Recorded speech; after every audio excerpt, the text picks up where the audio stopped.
Hello students, कैसे हो आप सभी। आप सभी लोगों का स्वागत है वोल्केनो आईएएस के इस प्लेटफॉर्म पे। स्टूडेंट्स, अगर हम बात करें इस लेक्चर की, तो ये लेक्चर हमारा डेली क्विज का डिस्कशन वीडियो है। इसके अंदर हम जो डेली क्विज के क्वेश्चंस आपको वेबसाइट के ऊपर अपलोड करते हैं, उन्हीं क्वेश्चंस को यहाँ पे हम डिस्कस करते हैं। तो स्टूडेंट्स, इन क्वेश्चंस के डिस्कशन के थ्रू जो भी आपको कोई इम्पोर्टेंट इन्फॉर्मेशन मिले, उसको अपनी एक नोटबुक के अंदर नोट डाउन कीजिए स्टूडेंट्स, क्योंकि नोटबुक को मेंटेन करना काफ़ी इंपॉर्टेंट है स्टूडेंट्स। जब भी आप इन क्वेश्चंस का रिवीजन करोगे, जैसे आज जो अगर डेट की बात करें 27 अगस्त है, 3 या 4 दिन के बाद में ये मंथ कंप्लीट होगा। जब आप इस मंथ की क्विज या इस मंथ में जो भी एक्स्ट्रा इन्फॉर्मेशन आपको इन क्विज के थ्रू मिली है, उसको जब आप नोट डाउन करोगे, जब आप उसका रिवीजन करने के लिए बैठोगे, तो स्टूडेंट्स आपका ये जो सभी जो नॉलेज है वो एक जगह होनी चाहिए। इसी वजह से आप एक प्रॉपर नोटबुक मेंटेन कीजिए। आप हो सकता है एवर नोट के ऊपर अगर आप लिखते हो, एवर नोट के ऊपर अगर आप नोट्स बनाते हो, तो वहाँ पे नोट डाउन कीजिए जो भी इम्पोर्टेंट इन्फॉर्मेशन आपको मिलती है। इम्पोर्टेंट इन्फॉर्मेशन का मीन्स ये नहीं है कि आप 2 या 3 पेज या 4 पेज एक दिन के अंदर बनाइए। रेयरली आपको 5 से 7 लाइन मिलेंगी। जो एक्स्ट्रा इन्फॉर्मेशन है उसको आप नोट डाउन कीजिए। तो स्टूडेंट्स, आज का जो डिस्कशन है उसको स्टार्ट करते हैं। सबसे पहले वाले क्वेश्चन की बात करें, फर्स्ट क्वेश्चन की यहाँ बात करें, तो इसमें बोला है कि जो मोबाइल ऐप है, मौसम जो मोबाइल ऐप है वो न्यूज़ के अंदर में था, वो कौन सी मिनिस्ट्री के अंडर में आता है। तो स्टूडेंट्स, अगर हम बात करें कि जो मौसम जो मोबाइल ऐप था, बेसिकली ये जो मोबाइल ऐप था ये डिज़ाइन और डेवलप किया गया था जो इक्रीसैट है। इक्रीसैट का एक ऑर्गेनाइजेशन है, एक टीम है, डिजिटल एग्रीकल्चर यूज से रिलेटेड। एंड आईआईटीएम पुणे में एक इंस्टीट्यूट है इंडिया का, Indian Institute of Tropical Meteorology है, आईआईटीएम पुणे जिसको बोलते हैं। एंड इंडियन मेट्रोलॉजिकल डिपार्टमेंट के द्वारा इस ऐप को लॉन्च किया गया या डेवलप किया गया। अगर हम इम्पोर्टेंट सर्विसेज की बात करें जो मौसम ऐप के द्वारा दी जाती हैं, जिनके हमको जो बेनिफिट मिलता है मौसम ऐप का, तो स्टूडेंट्स हमको पता है कि डिजिटल एग्रीकल्चर यूथ टीम के द्वारा इसको डेवलप किया गया है। तो एग्रीकल्चर में जो भी बेनिफिट होगा वेदर फोरकास्टिंग का, तो इसके अंदर सबसे पहले तो करंट वेदर के बारे में पता लगता है। इसके अलावा सिटी के फोरकास्ट के बारे में 24 आवर्स से पहले 7 दिन तक का वेदर आपको पता लगेगा। रेडार प्रोडक्ट के बारे में, इसके बारे में पता लगेगा। वार्निंग्स इशू कर दी जाएंगी कि आने वाले 10 दिन के अंदर बारिश होने वाली है या ओला होने वाले हैं, हेल स्टॉर्म होने वाला है। तो ऐसी कोई भी इंसिडेंट है तो उसकी वार्निंग यहाँ दे दी जाएगी। तो स्टूडेंट, इंडियन जो मेट्रोलॉजिकल डिपार्टमेंट है वो कौन सी मिनिस्ट्री के अंदर में आता है?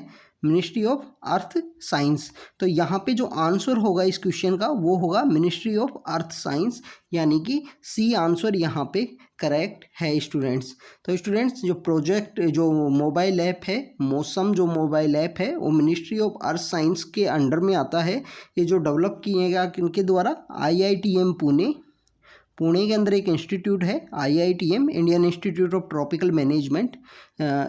स्टूडेंट्स, हमको इन सब के बारे में पता होना चाहिए। Tropical metrology, sorry students, management नहीं है, वो गलती से मेरे से प्रोनाउंस हो गया। Indian Institute of Tropical Meteorology है जो पुणे के अंदर है।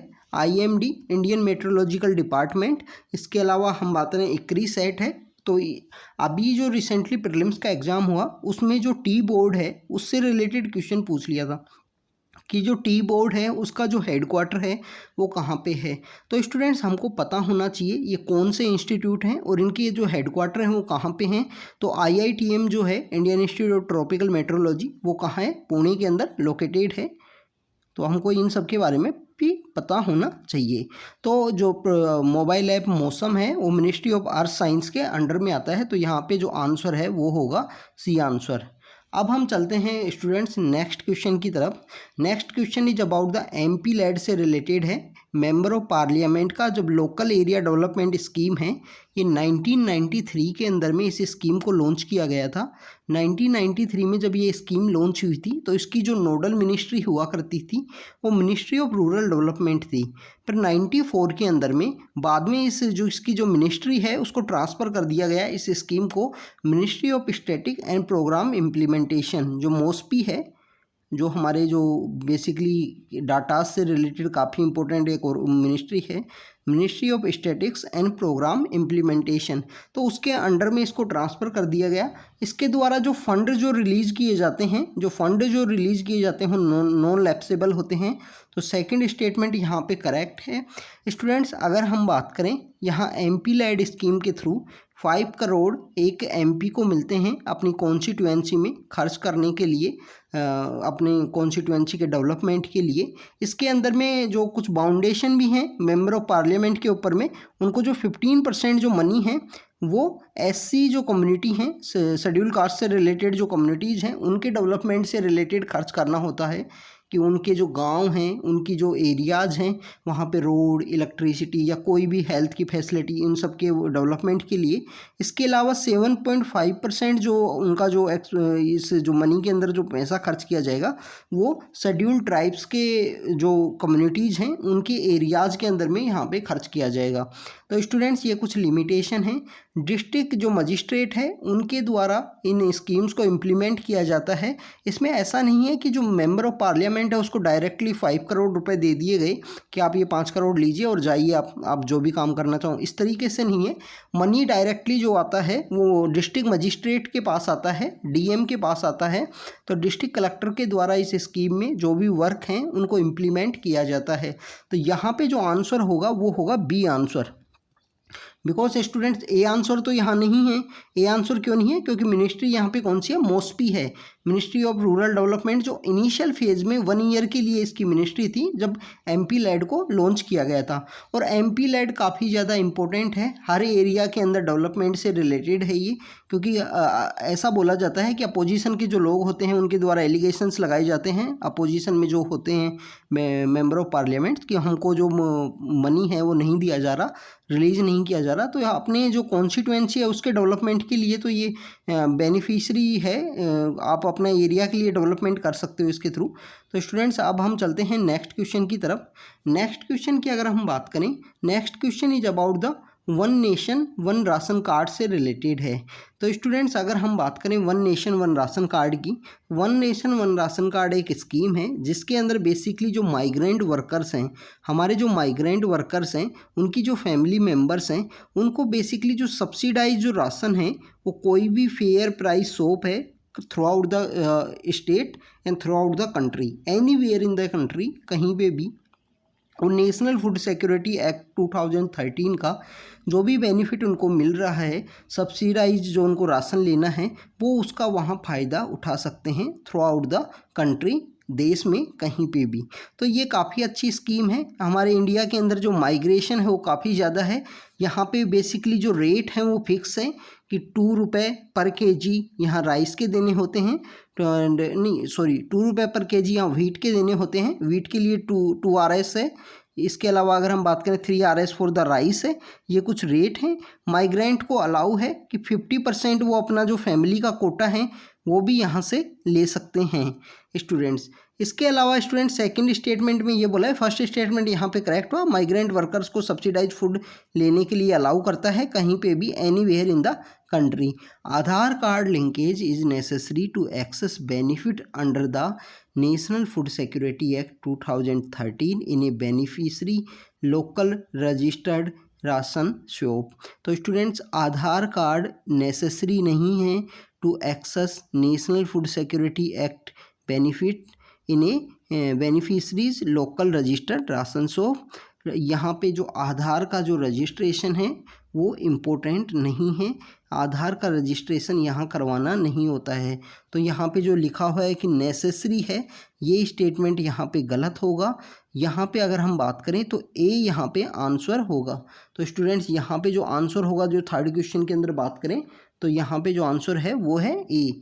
तो ये आपको पता होना चाहिए 1 नेशन 1 राशन कार्ड को जो स्कीम है इसके बारे में। इसके अलावा इसमें एक जो पैनल बना था, गवर्नमेंट के द्वारा एक पैनल कॉन्स्टिट्यूट किया गया था, प्रथा मुखोपाध्याय जो पैनल था, उसी पैनल की रिकमेंडेशन के बाद में कुछ पोर्टल्स बनाए गए। अन्न वितरण पोर्टल है जिसके अंदर आप स्टेट के अंदर जब आपको सपोज कीजिए कोई उत्तर प्रदेश का कोई पर्सन है, वो वेस्टर्न उत्तर प्रदेश की तरफ रहता है, मेरठ जैसे डिस्ट्रिक्ट है वहाँ पे, वो माइग्रेट करके जाते हैं लखनऊ के अंदर में। लखनऊ के अंदर जब वो माइग्रेट करके जाते हैं तो वहाँ पे उनको चाहिए अपने जो कोई जो सब्सिडाइज फूड है, सब्सिडाइज ग्रेन्स हैं वो चाहिए। तो उसके लिए जो इंटर डिस्ट्रिक्ट में जो एक स्टेट के अंदर में जो माइग्रेशन हुआ है, इंट्रा डिस्ट्रिक्ट जो माइग्रेशन हुआ है, इंट्रा स्टेट जो माइग्रेशन है, इसके अंदर में जो अन्न वितरण पोर्टल यूज किया जाएगा, अन्न वितरण पोर्टल, और integrated management of public distribution system का जो पोर्टल है वो किया जाएगा। अगर कोई लेबरर, कोई माइग्रेंट पर्सन के द्वारा माइग्रेशन किया जाता है एक स्टेट से दूसरे स्टेट के अंदर में, तो इन सब के बारे में हमें पता होना चाहिए। अन्न वितरण पोर्टल कहाँ पे यूज़ किया जाएगा, अन्न का जो वितरण है उसका पोर्टल है जो, इसके अलावा integrated management of public distribution system जो पोर्टल है उसको कहाँ यूज किया जाएगा। तो स्टूडेंट्स ये था one nation one ration card के बारे में। अब हम चलते हैं नेक्स्ट क्वेश्चन की तरफ। Next question is about the NCLT and NCLAT। Basically students जो कंपनीज एक्ट है उसके थ्रू इन ऑर्गेनाइजेशंस को कॉन्स्टिट्यूट किया गया था। नेशनल कंपनी लॉ ट्रिब्यूनल जो है, नेशनल कंपनी लॉ ट्रिब्यूनल है, और national company law appellate tribunal है NCLAT। तो कंपनीज एक्ट 2013 में आया, उसके थ्रू यहाँ पे इनको कॉन्स्टिट्यूट किया गया है। NCLT की जो कोई भी आपको अपील करनी है उसके ऑर्डर की, तो आप NCLAT में करोगे। इसके अलावा जो कंपटीशन कमीशन ऑफ इंडिया है उसके भी अगर कोई ऑर्डर हैं उनके अगेंस्ट में आपको अपील करनी है, तो आपकी जो अपील है NCLAT के अंदर आपको करनी होगी। तो स्टूडेंट्स इन एक्ट्स के बारे में हमको पता होना चाहिए। NCLT एक्ट जो कंपनीज एक्ट के थ्रू आया, कंपनीज एक्ट कौन सा है, कंपनीज एक्ट 2013, जो कंपनीज एक्ट है 2013, उसी के थ्रू इन जो NCLT एंड NCLAT को जो क्रिएट किया गया यहाँ पे। तो यहाँ दोनों स्टेटमेंट यहाँ करेक्ट हैं। तो यहाँ पे जो आंसर होगा वो यहाँ होगा सी आंसर, क्योंकि NCLAT का जो बेसिकली फर्स्ट स्टेटमेंट है वो भी करेक्ट है कि NCLAT के जो केसेज हैं उनकी जो अपील है NCLAT के अंदर होगी, अपीलेट ट्रिब्यूनल के अंदर। इसके अलावा जो कंपटीशन कमीशन ऑफ इंडिया है उसके अगेंस्ट में भी कोई अपील अगर करनी है उसके ऑर्डर के अगेंस्ट में आपको, तो वो NCLAT के अंदर आप अपील कर सकते हो। इसके अलावा स्टूडेंट्स अगर हम बात करें NCLAT जो अपीलिएट ट्रिब्यूनल है उसका हेडक्वार्टर है वो न्यू दिल्ली के अंदर है लोकेटेड। और अगर हम बात करें जो नेशनल कंपनी लॉ ट्रिब्यूनल है उसके टोटल 10 यहाँ पे कोर्ट्स हैं, 10 यहाँ पे बेंचेज हैं, जिसमें न्यू दिल्ली है, अहमदाबाद, इलाहाबाद, जो मेजर बड़े बड़े सिटीज़ हैं वहाँ पे इनका जो 10 यहाँ पे इनकी बेंचेज हैं NCLT की। और अपीलिएट ट्रिब्यूनल का जो हेडक्वार्टर है वो दिल्ली के अंदर है। तो स्टूडेंट्स यहाँ पे सी आंसर होगा। अब हम चलते हैं नेक्स्ट क्वेश्चन की तरफ में। Next question is about the KVIC से रिलेटेड है, the khadi and village industries commission. तो ये एक स्टैट्यूटरी ऑर्गेनाइजेशन है establish under the ministry of the textile. तो स्टूडेंट्स ये मिनिस्ट्री ऑफ टेक्सटाइल के अंदर में नहीं है, मिनिस्ट्री ऑफ MSME के अंडर में आता है, मिनिस्ट्री ऑफ MSME के अंडर है। इसके अंदर नॉन फार्म जो एम्प्लॉयमेंट अपॉर्चुनिटी को जनरेट किया गया रूरल एरिया में, जिससे कि एम्प्लॉयमेंट की अपॉर्चुनिटी है वो जनरेट हो नॉन फार्मिंग इलाके में।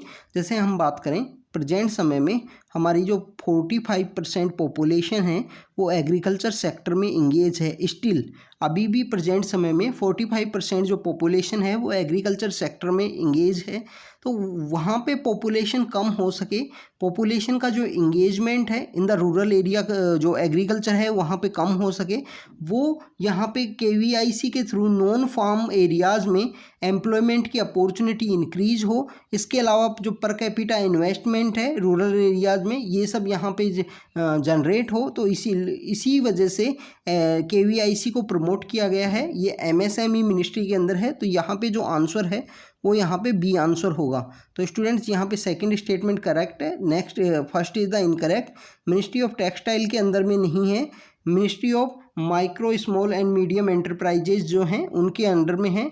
आपको स्टूडेंट्स कमेंट सेक्शन के अंदर ये बताना कि MSME की जो डेफिनेशन है, MSME की डेफिनेशन के अंदर माइक्रो जो है उसका टर्नओवर कितना होना चाहिए, जो कोई भी बिजनेस है तो उनकी जो डेफिनेशन है वो मनी के पर्पज़ में है। तो ये क्या लिमिटेशंस हैं इनके बीच में, माइक्रो स्मॉल एंड मीडियम के बीच में, कि 5 लाख होना चाहिए, 10 लाख होना चाहिए या 25 लाख होना चाहिए, क्या इनका जो लिमिटेशन है टर्नओवर का, तो आप इसके बारे में टर्नओवर या आप जो आउटपुट है उसके बारे में, दोनों के बारे में आप बता सकते हो। तो स्टूडेंट्स ये आप कमेंट सेक्शन के अंदर बताना। तो यहाँ पे जो आंसर है वो बी आंसर है। तो स्टूडेंट्स आज के डिस्कशन को यहीं तक रखते हैं।